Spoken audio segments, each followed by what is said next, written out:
Nuclear हथियार बनाने की जिद में जुटा ईरान अब पश्चिमी ताकतों के आगे झुकता नजर आ रहा है।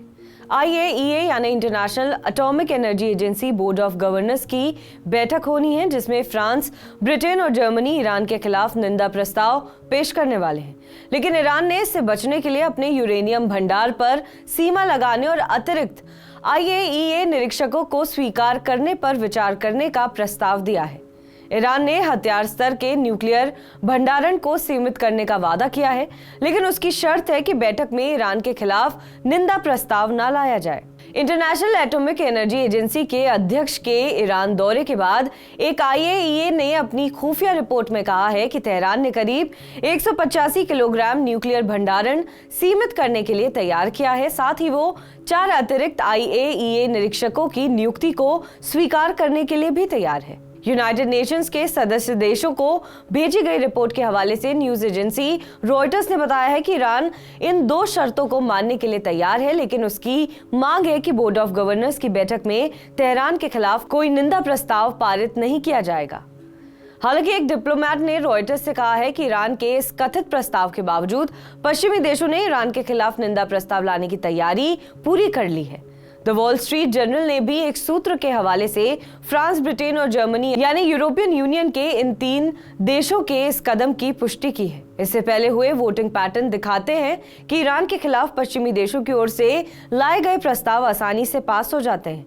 एक सफल प्रस्ताव इन पश्चिमी देशों के लिए उत्प्रेरक का काम कर सकते हैं, जिससे वो 2015 के बहुपक्षीय न्यूक्लियर डील से पहले ईरान पर लगाए गए संयुक्त राष्ट्र के प्रतिबंधों को बहाल करने के लिए स्नैपबैक मैकेनिज्म यानी बार-बार प्रतिबंधों को दोहराना दोबारा शुरू कर सके।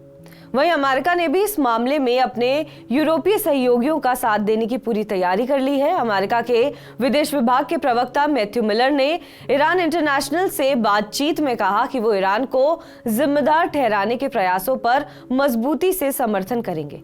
अमेरिका ने ईरान से अपील की है कि वो IAEA के साथ सहयोग करें। ये फैसला ऐसे समय पर लिया गया है जब ईरान ने सहयोग और विरोध दोनों के लिए तैयार रहने की बात कही है।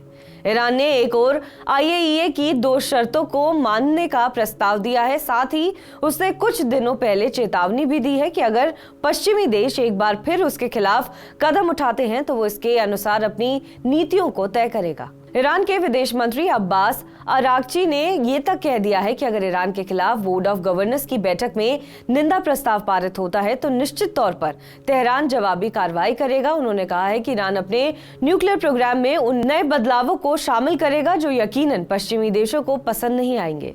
तेहरान से आ रहे कुछ मीडिया रिपोर्ट्स के हिसाब से ईरानी प्रशासकों ने धमकी दी है कि अगर उसके खिलाफ प्रस्ताव पास होता है तो वो एक बड़ी संख्या में एडवांस सेंट्रीफ्यूज को एक्टिवेट कर देंगे और सेंट्रीफ्यूज में गैस भी इंजेक्ट कर दिया जाएगा। बहरहाल इस खबर पर आपका क्या कुछ कहना है, हमें कमेंट करके जरूर बताएं। बाकी देश और विदेश की तमाम बड़ी खबरों के लिए आप देखते रहें TV9 डिजिटल।